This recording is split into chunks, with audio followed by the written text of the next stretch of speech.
Greetings, sentient mammals, and welcome to the first pandemic edition of Physics Lectures. Let's get right into it. As a quick review from our last week of class, before we went on break, we were talking about the theory of everything. Now, the theory of everything is a goal for physicists. Physicists want a single theory that can describe everything that you observe in the entire universe. Unfortunately, the two main theories that we use in physics are incompatible.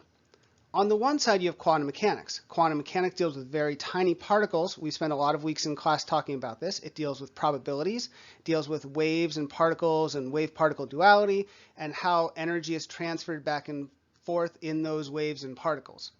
On the other side of things, you have relativity. Relativity deals with the very large, the very massive, and the very fast. So these two things actually are inconsistent, and when you try to put them together, you run into problems. And we're going to see some of those problems here when we talk about relativity. I would also say that in order to get to a theory of everything, in addition to these two, and this is my speculation, we need to be addressing something else, which is a science of consciousness. People are working on this right now. The honors class is working on a paper on it as well at this moment, so they have some knowledge about this. However, if we can marry up these three theories together, then we will actually have a theory of everything. All right, with that in your back pocket, let's move on and start talking about special relativity. Here's our old friend the light cone back from the first week of class. Do you remember what we said about the light cone? I hope you do, because it's critically important to understanding relativity and space-time. So do a refresher on this if you need to. But the base concept in relativity is space-time. What do we mean by space-time? Well, when you think of dimensions, you think usually of three spatial dimensions, x, y, z. I can move forward and back, I can move left and right, and I can move up and down. But we don't think about time as being a dimension the way you move through space. However, what Einstein showed is that it definitely is just like a spatial dimension. So actually we have a four-dimensional universe, x, y, z, and t for time. The other part of space-time, and the reason it's got that hyphen in between, is because space and time are connected. When you change x, y, or z, you also change time. So there's a back and forth between these two variables, or these dimensions, and that can actually be put into an equation. And that equation is shown here. This should hopefully look familiar to you. There's an x squared, a y squared, and a z squared equals 0, and you have that c squared, t squared in there also. If it doesn't seem familiar to you, let me show you it in a different form. I'm just going to rearrange it and put the ct in a different location. So here we go. We've got square root of x squared plus y squared plus z squared equals ct. So this should be very familiar to you now. All this is simply the Pythagorean theorem. The theorem you've used in many classes before this, hopefully, and I definitely know in mine from the first cycle. So all we're doing here is finding that length of the hypotenuse when we include time. However, this has another implication that's very important. If you notice here that there's a 0 on the end of this, that's a constant number. So what that means is that when you add up all the dimensions, space and time, they have to add up to 0 in this case. So what that means then, conceptually, is that the more you move through space, the less you move through time. And this is why you get those time dilation effects where I said time slows down when you're traveling near the speed of light, because the more you move in space, there's less room left over to move through time, and so you start to slow down. But when you're really low in velocity and you're not moving through space, then time progresses at its full rate, or close to its full rate. Einstein published two different theories, general relativity and special relativity. This video is going to focus on special relativity, while the next one that you're going to watch is going to be focused on general. But before we dive into that, let's take a look at some of the differences between them. When we talk about general relativity, what this deals with is a theory of geometry. So it deals with triangles and circles and the topology of objects. That means the shape of different objects. And how do we define those mathematically? And you're going to see when we talk about general relativity how it is a geometry theory. That geometry theory then addresses how space-time can be curved, how you can mold and bend space-time into different shapes, or at least different curves that are kind of distorted in a way. and it allows for acceleration and gravity. This is what makes general relativity general, is that there's no conditions on a particular situation or something that isn't allowed or doesn't address. It addresses everything. So it includes cases where objects might be under acceleration, like by a rocket engine, or it might be being pulled by a gravitational field.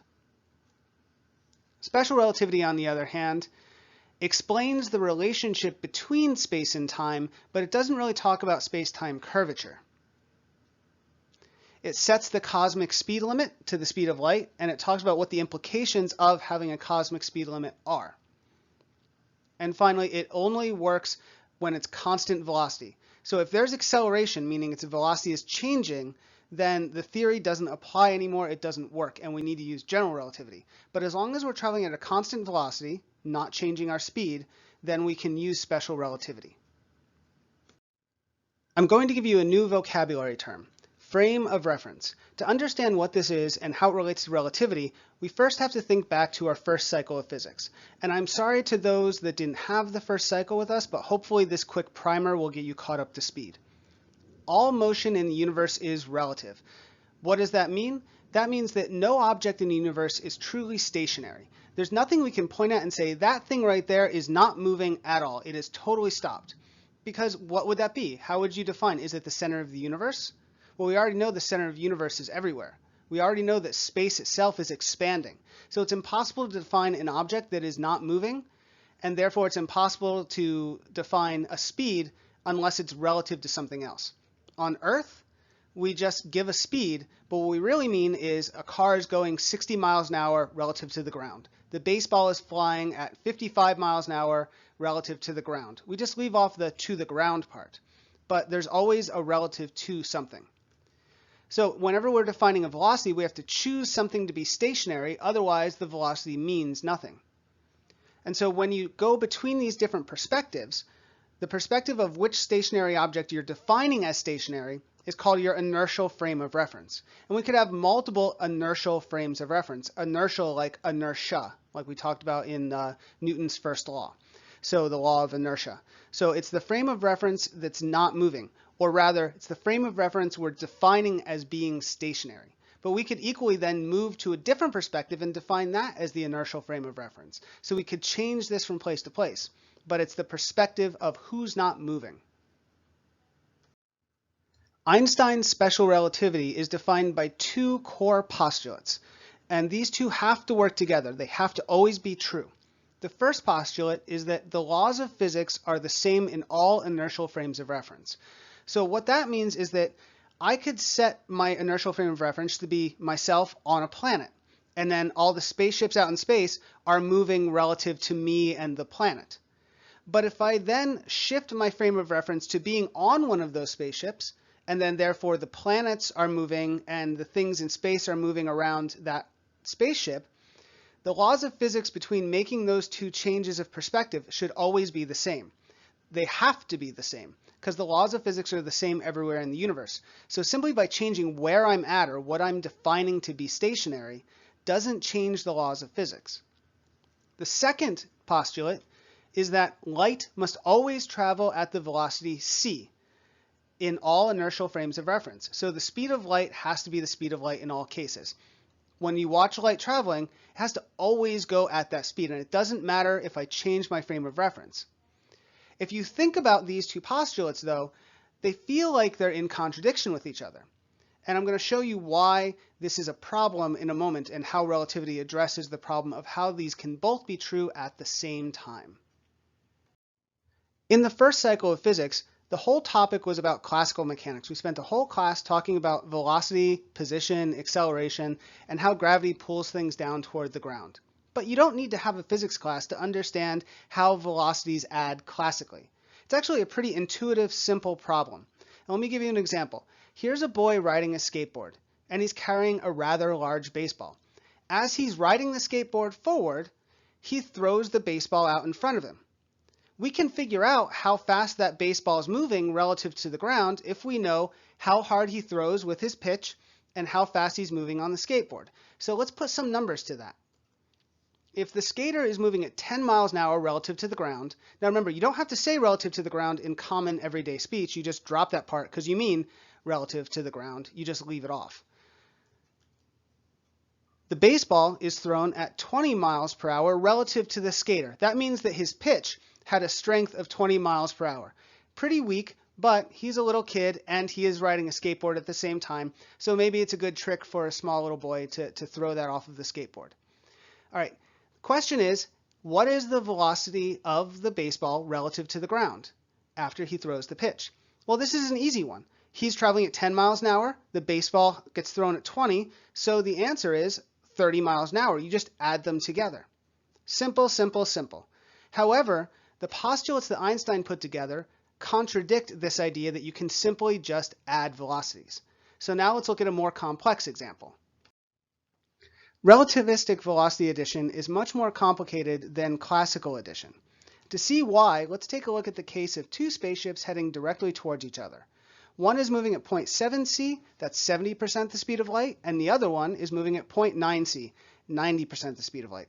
And so our question is how fast are the ships moving toward each other from each's inertial frame of reference? So now remember, all motion is relative, so we can choose any object to be the stationary object in the universe, especially when we're in space and there's nothing around. So I can pick either one of these ships and say, no, my ship isn't the one that's moving, yours is the one that's moving. And so if we shift our inertial frame of reference to be one of the ships, how fast then is the other ship closing in on them? If I'm standing on the bridge, I'm going to see a ship coming at me. How fast is that? So the simple answer, the direct classical answer, would be 1.6 c, or 160% the speed of light. But we already know that's not possible. Nothing can travel faster than the speed of light. So was it wrong to put the inertial frame of reference that way? No, you can put that frame of reference anywhere you want. The problem is with the math. You can't simply put a plus sign in between the velocities and add them together. So the correct answer is actually 0.98 c, or 98% the speed of light. So with that in mind, nothing can travel faster than the speed of light. If we increase both of these two ships to be at 0.999% the speed of light traveling at each other, when we add the velocities, we would still not get over 1.0 or 100% the speed of light. The math will always work out to keep them below that threshold because nothing can travel faster than the speed of light. Even more interesting, let's say one of these ships fires a laser beam at the other ship. Now, a laser beam is just light particles. They're photons. Light, according to the second postulate, must always travel at the speed of light. So even though the ship is traveling at 0.9% the speed of light, 90% the speed of light, that laser will still come out at the speed of light relative to the ship. So for the people on the ship firing the laser, even though they are already traveling at 0.9% the speed of light, they will see that laser come out of them at the speed of light. The other ship will see the laser come at them at the speed of light.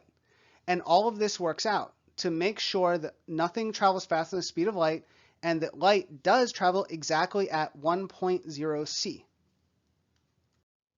The next concept that might be a little confusing in special relativity is the idea of simultaneity. This is the noun form of simultaneous, things happening at the same time.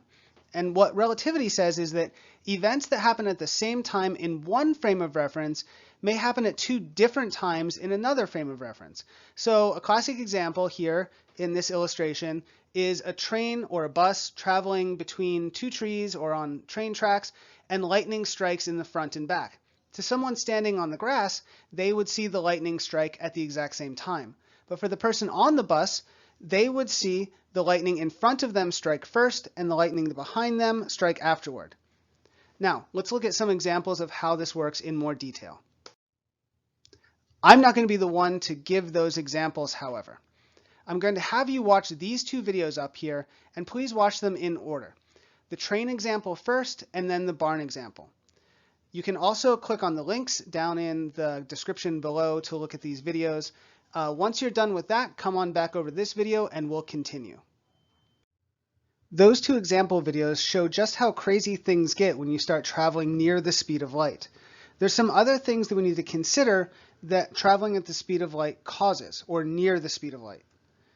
To an outside observer, meaning you're not actually the person traveling at the speed of light, because again, all motion is relative, so to yourself, you're not moving. But to someone watching you traveling at near the speed of light, let's say like 0.999% the speed of light, the energy required approaches infinity. So you see that in the graph here on the left. In classical mechanics, you could just keep adding energy and keep going faster and faster. But once we include relativity, you'll see that it becomes exponentially higher in terms of energy. And you actually need an infinite amount of energy to travel at the speed of light. So the only thing that can travel at the speed of light is a photon, a light wave, because it is massless at rest. A photon never stops moving. It always travels at the speed of light because it has zero mass. Now, we already talked about mass and energy equivalence, how energy is mass and mass is energy. So that also means that if energy becomes infinite, mass would become infinite as well if you traveled at the speed of light. It would be approaching infinity if you were traveling near the speed of light. So you would get heavier and heavier, which would also mean you'd have greater and greater gravitational pull. So you don't want gravity being infinite because that would destroy the whole universe if everything got sucked into where you were. Just like the barn video, we talk about length contraction, how things contract in the direction of motion. So if you're traveling right at the speed of light, your total length would be 0. So just before that, traveling close to the speed of light, your length would approach absolutely 0. And then finally, time dilation would take a huge effect because you were traveling near the speed of light. So you'd be traveling so much in the three spatial dimensions, that there wouldn't be much left over to travel through time. So you would be near frozen in time. And in fact, photons are frozen in time. Light waves do not experience time because they're traveling at the speed of light. They experience 0 time. And a photon that never interacts with anything and just travels through space for its entire lifetime of the universe would go through the birth and death of the universe instantaneously because there's no difference between past, present, and future. So traveling at the speed of light would actually be bad because you'd be frozen in time until the end of the universe. All right, these are all of the concepts I wanted to go over in class today. Let's summarize those up on the next slide real fast. In this video, we talked about how physicists want to create a theory of everything, but because our two main theories of quantum mechanics and relativity don't work together, we're not there yet. So we're trying to get there as fast as we can, but there's some stumbling blocks along the way. Space and time are both dimensions and intertwined closely with each other, and the faster you move through space, the slower you move through time. We talked about inertial frames of reference. This is the idea of choosing the object you want to be the stationary object and taking that perspective. I'm the stationary object and you're not, and shifting between different inertial frames of reference. The two postulates of special relativity, which are the laws of physics are the same in all frames of reference, and the speed of light must always be the speed of light no matter what the frame of reference. Relativistic velocity addition means that you can't just simply add velocities together because that would put you over the speed of light potentially. So when you start approaching higher velocities near the speed of light, you have to use different math to add those velocities. Simultaneity talks about how different events can happen at different times depending on what your frame of reference is. And then also there are some really weird effects that start to happen when you travel near the speed of light, and why it is actually impossible to travel at the speed of light if you're an object that has any kind of mass whatsoever. All right, that is the end of this video. I will see you all in the next lecture. Have a good day.